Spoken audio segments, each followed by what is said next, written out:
Bonjour à toutes et à tous et bienvenue dans un nouvel épisode de Gimmick, le format où on décrypte des tenues. J'ouvre cette nouvelle saison avec un épisode un peu spécial puisque on m'a demandé de décrypter mes looks de mi-saison. L'idée c'est de vous montrer des inspirations pour l'automne qui arrive, de voir ce qui fonctionne ou pas et aussi de vous montrer le processus quand je construis une tenue.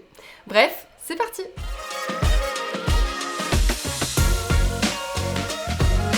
Ce premier look, il date de l'an dernier. C'est le genre de look qui est totalement inspiré par la musique que j'écoute. À ce moment-là, j'étais dans une grosse phase Fleetwood Mac, Stevie Nicks, donc très années 70, avec du denim, un esprit rock, un petit côté folk et bohème. La base, elle est assez simple, chemise et jean. Je porte une chemise blanche que j'avais chopée en vide-grenier pour 1 ou 2 euros. Elle est en viscose avec un petit plumetis sur le tissu et elle a des manches ballons très très larges, vraiment pour retrouver cet esprit bohème que je recherchais dans ce look. Je l'ai rentré dans un jean taille haute, c'est un Levi's qui s'appelle le 70s High Flare qui est vraiment un modèle inspiré des années 70. Ce qui fait tout, ce sont les accessoires. Pour commencer, j'ai un gilet sans manches multicolore qui date véritablement des années 70. Il est fait à la main, en crochet, c'est vraiment une pièce incroyable. Et en plus, ce que j'aime bien faire, c'est assortir mon rouge à lèvres à des détails du vêtement. Et là, j'ai fait un rappel entre les petits points rouges du gilet et ma bouche. Et je trouve que c'est assez cool. Pour le reste, grand chapeau noir, paire de bottines noires minuit sur terre. Non seulement ça ajoute une petite touche de rock, mais ça fait aussi une continuité avec la bordure noire du gilet. J'ai aussi mis des créoles d'une marque française qui s'appelle Giselle B. Ça ajoute une petite touche bohème, c'est des gros anneaux avec des petites perles. Et j'ai mis plein de bagues sur mes mains. Et enfin, le sac. Là encore, c'est une vraie pièce des années 70 et il a vraiment une forme typique de cette époque.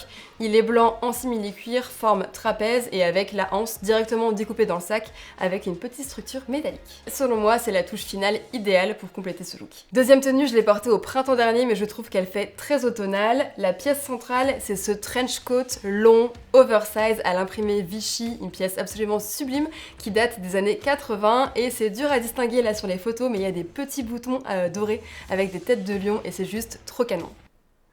C'est une pièce très aérienne, très fluide, il y a un petit peu un effet cap comme Severus Rogue dans Harry Potter quand je marche avec. Et là tu mets une vidéo de Severus Rogue qui marche avec. Avec ce type de vêtements, je trouve ça intéressant de contraster avec de la structure. En dessous, je porte donc une combinaison noire en coton assez épais et j'ai rajouté de la structure avec une ceinture en cuir cognac vintage. Pour continuer en jouant sur les matières, après le coton et le cuir, je viens ajouter une touche de raffia avec ce petit sac Longchamp qui est en plus un sac très estival et ça reste dans cette idée de mi-saison. Et comme il est clair, ça vient apporter une petite touche de lumière sur un ensemble qui est plutôt sombre. Pour finir, je porte les mêmes bottines minuit sur terre que le look précédent. Elles sont véganes et elles sont fabriquées à partir de céréales recyclées. Elles viennent créer une continuité avec la combinaison noire et elles ne viennent pas détourner l'attention du trench qui est déjà assez imposant. Donc je trouve que l'ensemble fonctionne assez bien. Et alors, les trucs vegan, est-ce que ça tient vraiment parce que... Écoute, je les ai celles-ci depuis 3 ans, elles sont en parfait état. Bah le cuir vegan, faut faire attention, par exemple, je sais que le cuir de pomme, ça... Le cuir de pomme? Ouais, le apple skin ça s'appelle. Ok. J'avais un sac comme ça et en fait c'est du cuir qui se ramollit, etc. et ça tient pas du tout dans le temps. Mais là, les céréales recyclées, écoute, j'ai pas à me plaindre.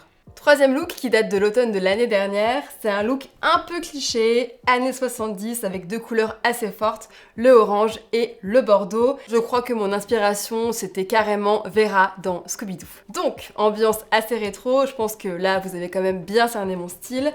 Mais sur cette tenue, on a quasiment que des pièces modernes. Je porte le même jean Levi's que sur le premier look parce que comme beaucoup de personnes, j'ai environ 17 000 jeans et je porte toujours le même. La chemise elle est assez cool parce qu'elle a un bel imprimé psychédélique et elle est en viscose recyclée, ce qui est super confortable. Elle est orange avec des motifs bordeaux et c'est la raison pour laquelle j'ai voulu jouer sur ça en mettant une veste en vinyle qui est bordeaux. Alors c'est une vieille veste Claudie Pierlot qui est une marque que je ne vous recommande pas du tout. Je l'ai achetée il y a quelques années et je ne l'ai plus puisque la qualité était abominable. Le vernis s'est frité au niveau du col, la coupe en face était franchement pas ouf donc je l'ai revendue, mais en tout cas, sur ce look, ça fonctionne bien. Touche vintage, la ceinture Pierre Cardin marron avec la boucle dorée.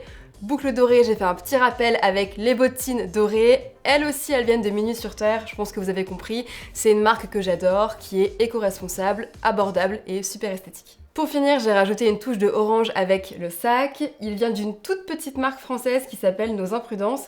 Il est fait main à partir de taffetas de soie qui a été upcyclé, je trouve ça hyper chouette. En revanche, je me rappelle que le sac ne faisait que glisser de la veste, donc le combo vinyle-soie, on évite, c'est la seule chose que je ne reproduirai pas sur cette tenue. Dernier look, ça passe ou ça casse.